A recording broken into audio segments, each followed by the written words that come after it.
মুক্তির ঋণ কখনো শোধ করা যায় না, শোধ হয় না। তাই কৃতজ্ঞ চিত্তে নতশিরে মহান মুক্তিযুদ্ধের বীর শহীদদের বারবার সশ্রদ্ধ স্মরণ। ৫৫তম স্বাধীনতা দিবসে সাধারণ মানুষের পাশাপাশি ফুলেল শ্রদ্ধা জানিয়েছেন বিভিন্ন রাজনৈতিক দল ও সামাজিক সাংস্কৃতিক সংগঠনের নেতারা।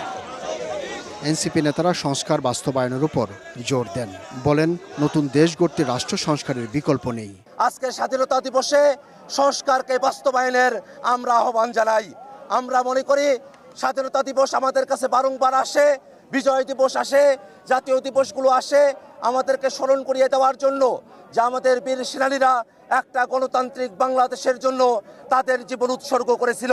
যদি সংস্কার পার্লামেন্টে বাস্তবায়ন না হয় সেটা মাঠে গড়াবে এবং রাজনৈতিকভাবে সেটার ফয়সালা হবে। বাংলাদেশে সংস্কার বিচার হতেই হবে। All time Roma. Taste it, love it. 70% জনগণ গণভোটে হ্যাঁ ভোটের পক্ষে ভোট দিয়েছে, তারা কিন্তু রাস্তায় নামতেও দ্বিতীয়বার ভাববে না। সুতরাং আপনারা জনগণের পক্ষে আসুন, যাতে আমরা সবাই মিলে একসাথে সুন্দর বাংলাদেশ গড়তে পারি। জাতীয় পার্টিকে হেনস্থা করা নব্য ফ্যাসিবাদ আখ্যা দেন দলটির মহাসচিব। বৈষম্যহীন দেশ গড়তে কাজ করার প্রত্যয় জানান বাম নেতারা। মুক্তিযুদ্ধের বাংলাদেশে কোনো প্রকার নব্য ফ্যাসিবাদের জায়গা হবে না।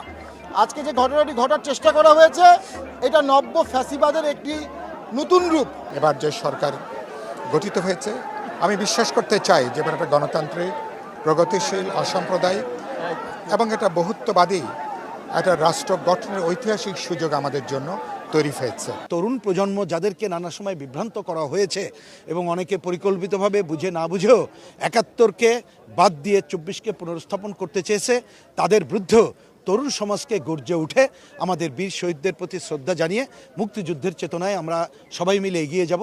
২৪ পরবর্তী সময়ে নতুনভাবে গড়ে দাঁড়াবে দেশ, এমন প্রত্যাশা নেতাদের।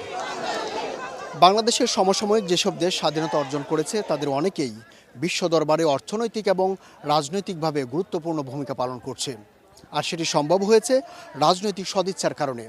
কিন্তু বাংলাদেশ সেখানে রাজনৈতিক নেতৃত্বের ব্যর্থতা লক্ষণীয়। ২৪ গণ অভ্যুত্থান পরবর্তী সময়ে নতুন সরকার, নতুন সময়, সবার প্রত্যাশা এই রাজনৈতিক সদিচ্ছার মাধ্যমে বাংলাদেশও বিশ্ব দরবারে মাথা উঁচু করে দাঁড়াবে। সাভার জাতীয় স্মৃতিসৌধ থেকে আবদুল্লাহ শাফি, সময় সংবাদ, ঢাকা।